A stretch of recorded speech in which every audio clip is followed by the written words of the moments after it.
Nah, inilah rahasianya ketika disebut kenapa kita kalau sujud ruku baca subhana rabbil azim atau subhana rabbil a'la atau subhanakallahumma wa bihamdika. Ternyata ketika Nabi naik ke arsy sana, sebelum naik Nabi melewati langit pertama, langit kedua, ketiga, keempat sampai ketujuh. Apa kata beliau? Yang saya dengar malaikat, ada satu malaikat dia kalau berzikir subhanal aliyil a'la, subhana rabbiyal a'la, subhanak haitsu kunta, subhanaka haitsu kunta, subhanak. Isinya para malaikat itu subhanallah, subhanallah, subhanallah. Ketika kita sholat baca subhanallah, subhana rabbil azim, subhana rabbil a'la, itu udah sama kayak ibadah seluruh malaikat yang ada di langit sana, Pak. Syaratnya satu, mengenal yang kita sebut, itu Allah subhanahu wa ta'ala. Malaikat itu dari awal dicipta bacaannya satu aja, subhana rabbil a'la wa bihamdi, subhana rabbil azim wa bihamdi. Apa? Jadi malaikat A subhana rabbil a'la, malaikat B subhana rabbil azim, malaikat ini subhana rabbil azim wa bihamdi. Semakin banyak zikirnya semakin mulia malaikat itu.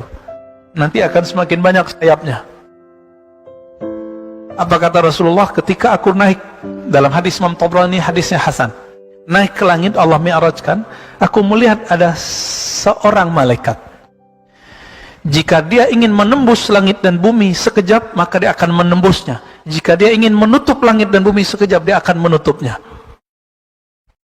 Lalu aku berkata, zikir yang aku dengar darinya adalah subhanaka haitsu kunta. Apa terjemahannya itu?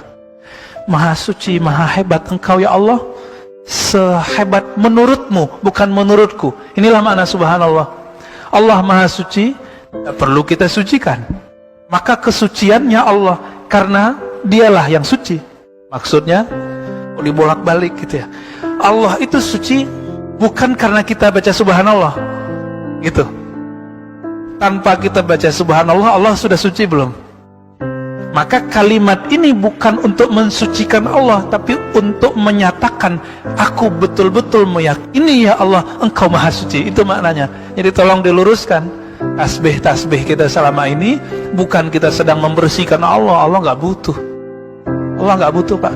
Yang perlu dibersihkan kalbu ini dengan nama Allah itu. Jadi mulailah sholat, lalu mengilmui apa yang dibaca dalam sholat. Nggak mesti menerjemah, Pak. Kalau menerjemah nanti Bapak capek.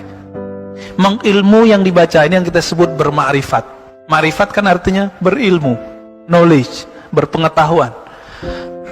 Ada malaikat yang memikul arsy. Apa zikirnya?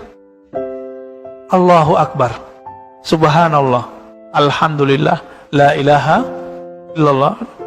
Ini malaikat pemikul arsy. Itulah sebabnya Nabi SAW mengatakan, ya, ini kalimat diambil oleh Nabi dua.